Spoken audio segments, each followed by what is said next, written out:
what it's like dating a comorbid narcissist slash BPD woman.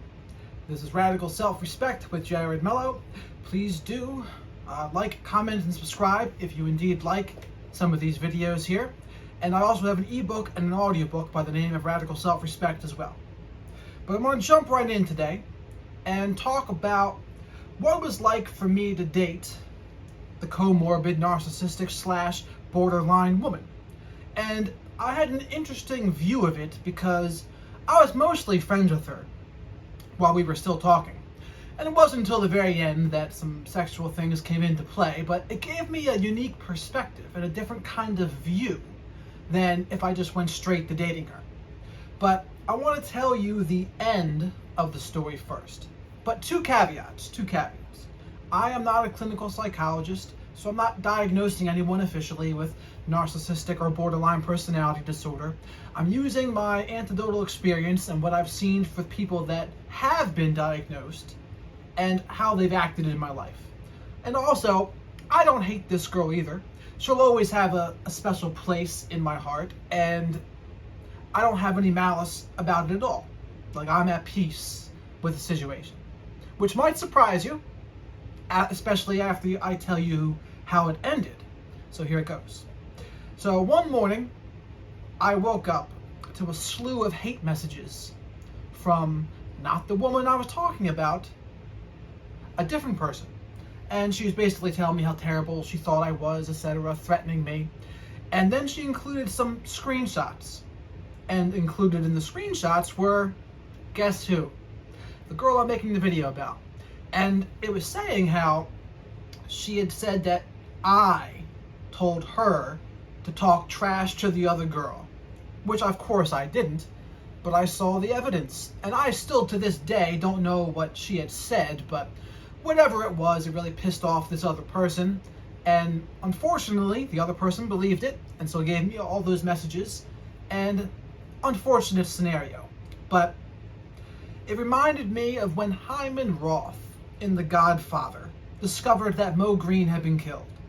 And he had said, when he wound up dead with a bullet in his eye, it didn't surprise me. I just kind of said to myself, this is the business we've chosen.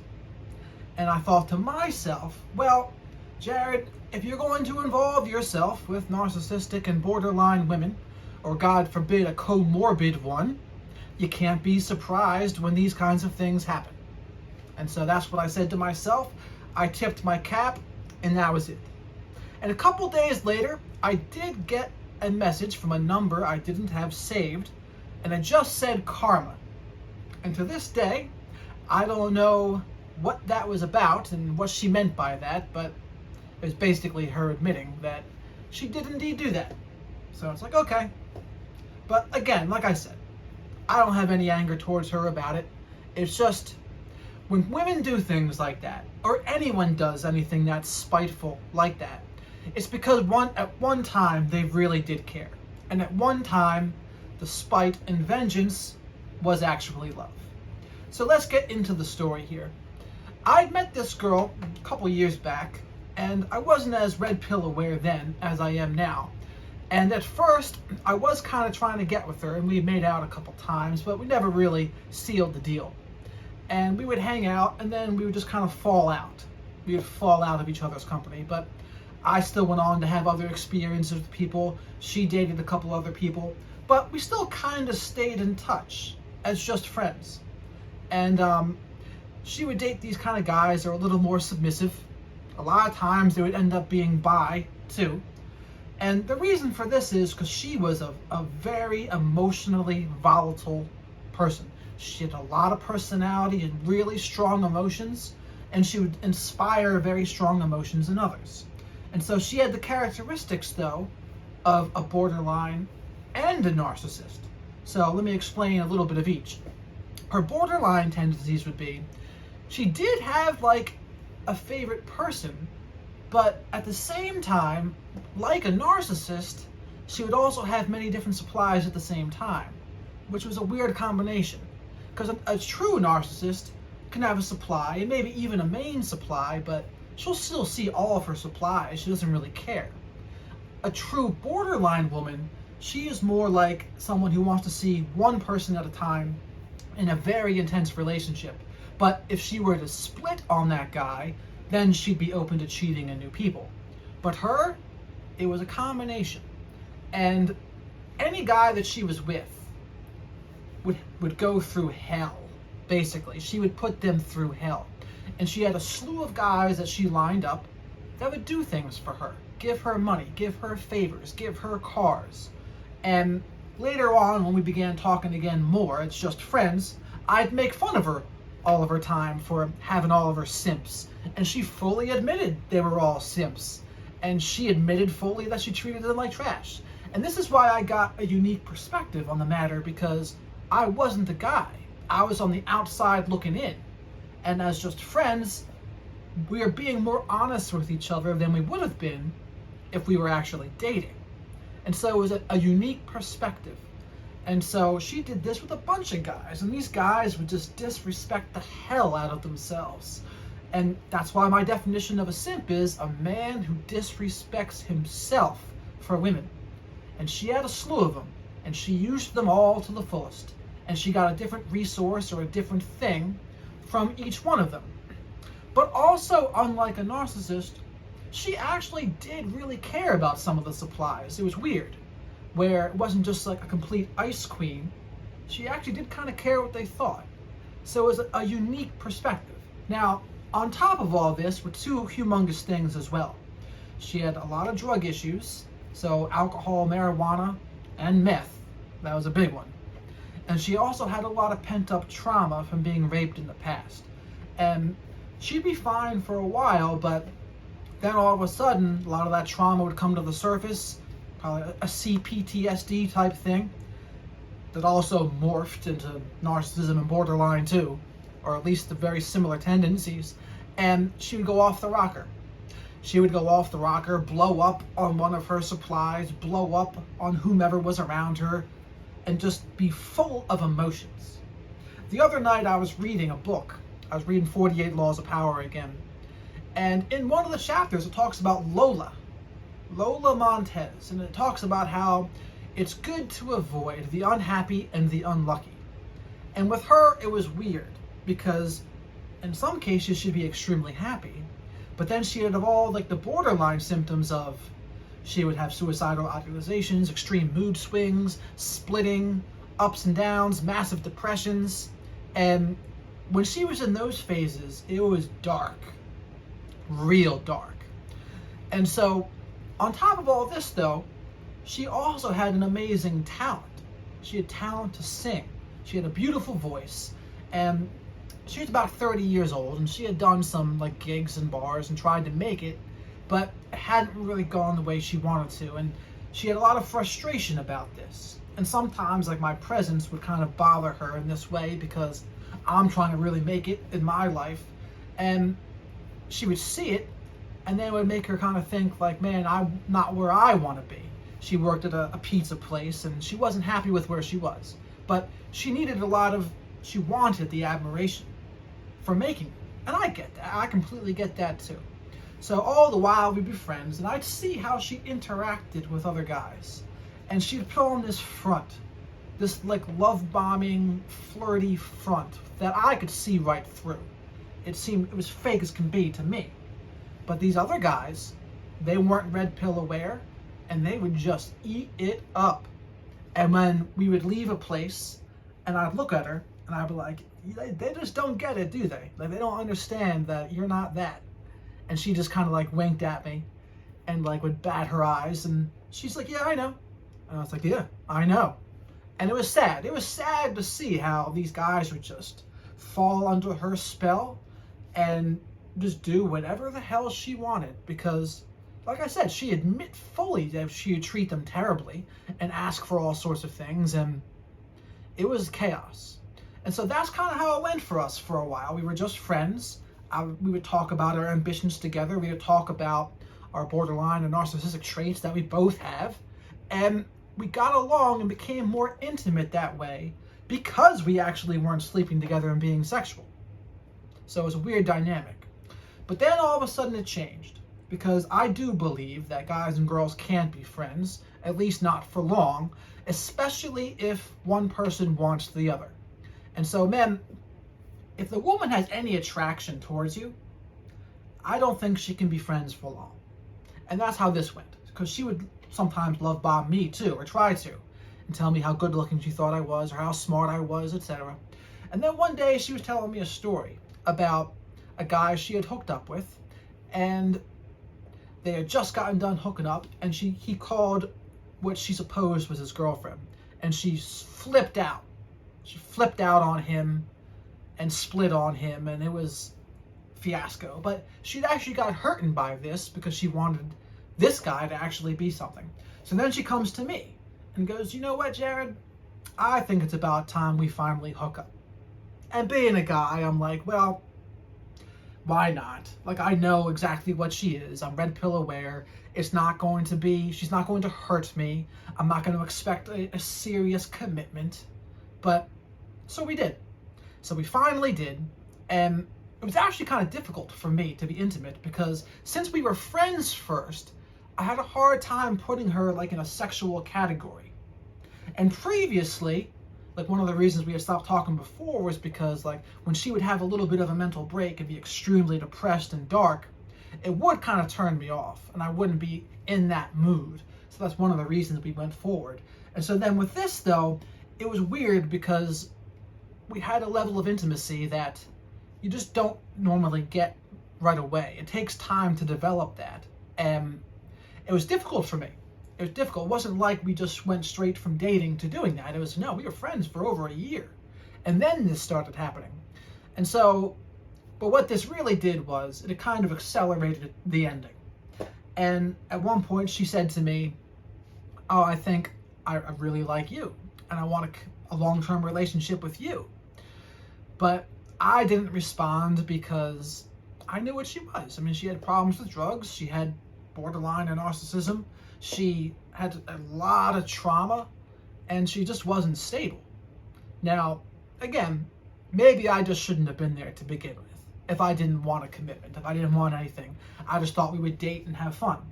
But it's difficult to do that. And that's one of the lessons I've learned from dating these kinds of people is ending them and leaving. That's a skill set of its own. That is an art.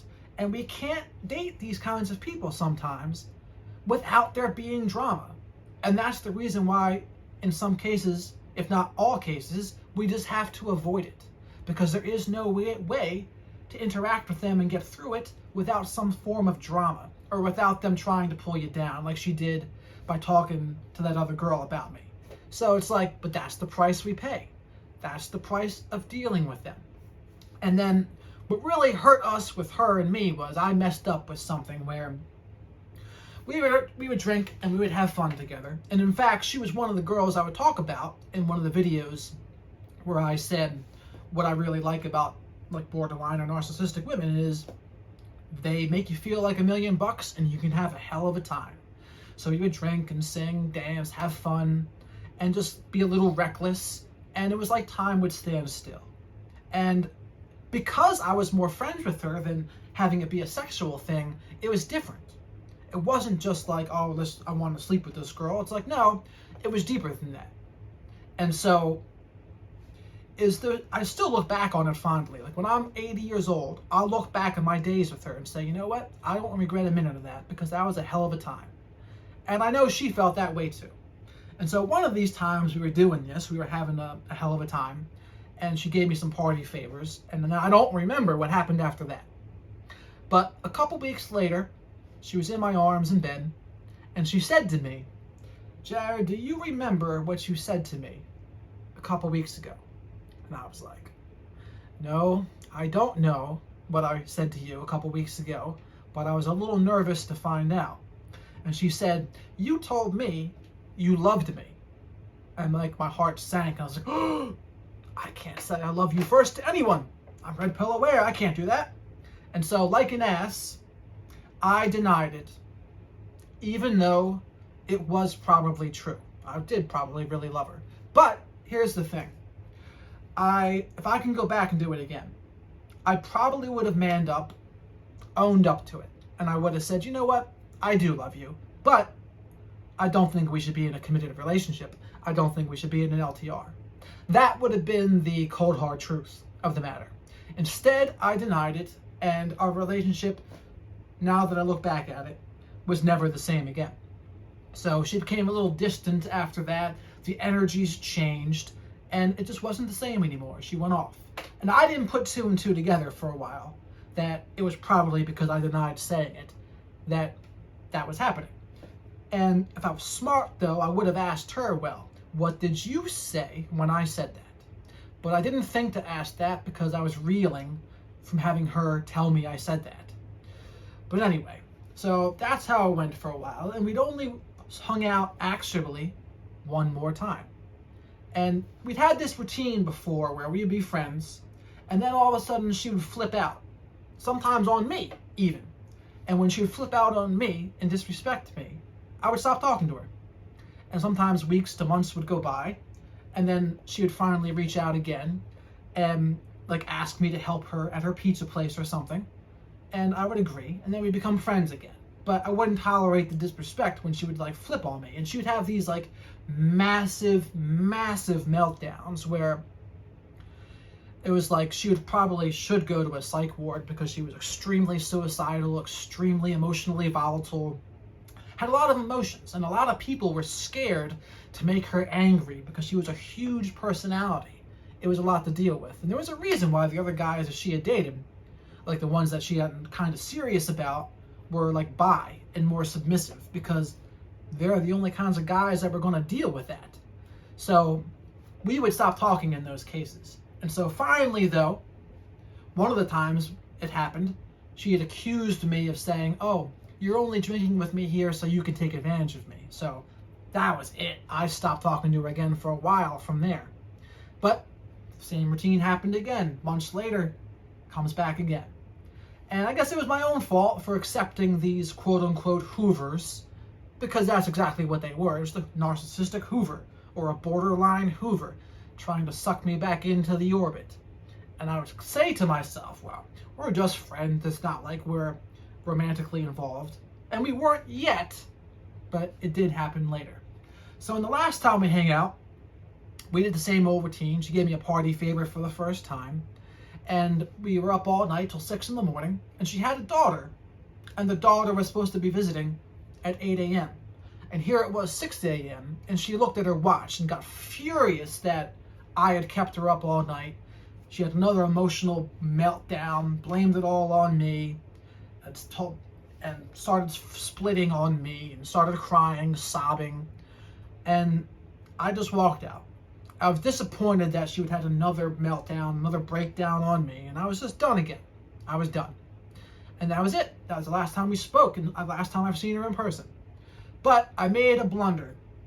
And a couple months later, we hadn't blocked each other on Facebook or anything, and I had seen she had posted she's going to another state. And I made the mistake of saying, I'm really rooting for you. And she said something along the lines of, I'm realizing there's a lot of toxic people here, and I'm not sure if it's good for me here, but I'm off to new beginnings. And I said, awesome. Well, it was only a few days after that I woke up to all of those hate messages, and I realized, well, no good deed goes unpunished after all. And so she tried to really hurt me, tried to make me look bad to that other girl. And again, that kind of thing only happens because a girl actually cared before. So I wasn't really that mad. I was just, of course I wish she didn't do that. And I'm not talking to her right now because of that. But I don't hate her. I get why it happened. But I just said, oh, she's gone, so it's probably best that we move forward and I go on with my life. And so that's how it's been going. And so it taught me a couple valuable lessons, though, like I said. One, when you involve yourself with cluster B pathology, even if you're just spinning a plate, it's really difficult to get out of it unscathed without some form of trauma, or without them trying to pull you down, or just having their energy suck you in and like bring you into their darkness. like Robert Greene talked about, avoid the unhappy and the unlucky. And she would always talk about how she was a victim of rape, a victim of terrible upbringing, a victim of her siblings growing up, a victim of everyone. She was always the victim. Or other times, she could be the hero, depending on the story. That's how narcissists do it. They're the heroes or the victims of all the stories they tell. And so, that's how it would go. And you can't involve yourself with that and keep your peace. And I used to think, well, as long as I don't get hurt and I'm emotionally independent, I could see whoever I want. And she taught me why that's not true. It's not true because they can do things that can really mess us up. And their darkness can be contagious. And if we want a happy and positive life, we have to steer clear of those kinds of people. But like I said, I had a different kind of view with her because I was friends with her for so long. And I would see how she would treat her quote-unquote simps and take advantage of them all and abuse and exploit them. And I don't blame her for that, though. I blame the guys for disrespecting themselves. I blame the guys for letting those things happen. So I didn't blame her for that. She was a survivor, she's had a rough life, and she was doing anything she could to get by. And so I don't regret my time with her. We had a hell of a time together. I think I maybe had more fun with her, perhaps, than any girl in my life. And it wasn't really the sexual thing that made it that way. It was just that our energies clicked. And that's the other thing about this stuff. Just because you click with someone, just because you have a similar background, you understand addictions, you understand mental health, doesn't always mean you should be friends with someone. And it's difficult to turn it down, especially when you click so well. And that's what happened to me. We clicked so well, and we got along so well that I ignored other red flags, and I would still allow her to be a friend, and then later sexual. And that's all me. Once I see red flags, and I ignore them, and I disregard them, whatever happens to me is my own doing. And it's like they say, the red flags we ignore in the beginning will be why the relationships end later. So with her, it was a very unique thing.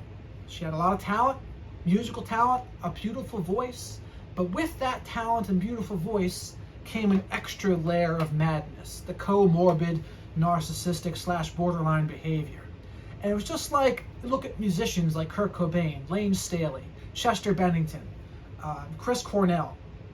They had amazing talent, but they also had some madness.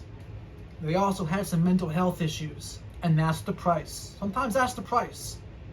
The price for that special talent and greatness is an extra level of madness. So hopefully you've been able to learn something from my story with the narcissistic / borderline woman. It wasn't all bad. Could have certainly been a lot worse, but it's a cautionary tale. And if I wasn't red pill aware, for example, it could have gone a hell of a lot worse. Because with the guys that she would exploit and use as supply and to get time, attention, resources, they weren't red pill aware, and she milked them for all they were worth. And so if I wasn't red pill aware, if I didn't understand female nature, it would have been a terrible experience. It would have been a hell of a lot worse. But I went into the whole thing with my eyes wide open. I knew exactly what was going on. I knew exactly what she was. And I thought that's all it would take for it not to hurt me. And I was mostly right, but I wasn't counting on her trying to go out of her way to really bring me down and to really hurt me. But I learned a valuable experience to avoid the unhappy and the unlucky. It's a valuable experience to,